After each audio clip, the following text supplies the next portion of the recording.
கமலா எங்க பாபா அண்ணன் தம்பி ஒரே பணியில் ஒரே வெற்றி. கடுமையான போராட்டத்திற்கு பிறகு மீண்டும் முதலாவதாக அரிமளம் தேர்த்து மேல் செல்லையனார் ஜடாமணி ஓட்டி வருகின்ற சாரதி முத்து. இரண்டாவதாக மீண்டும் அரிமளம் தேர்த்து மேல் செல்லையனார் அழகு ஓட்டல் அத்தானி ராவுத்த முண்டார் சுப்பிரமணியன் ஓட்டி வருகின்ற சாரதி கமால். மூன்றாவதாக தேனி மாவட்டம் கோம்பை கருப்பையா நினைவாக முதல் இனியான் ஓட்டி வருகின்ற சாரதி ராஜ்குமார் கார்த்தி. சரி, கோம்பையில் ஒரு பேரை சேர்த்து விடுவோம்.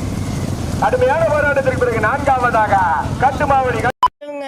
சின்ன சேனலுக்கு எதாக இருந்தாலும் அது கொஞ்சம் ஆதரவு கொடுங்க.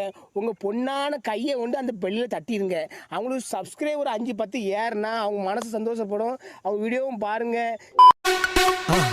மறக்காம சர்ப்ரைஸ் பண்ணுங்க. தேங்க்யூ.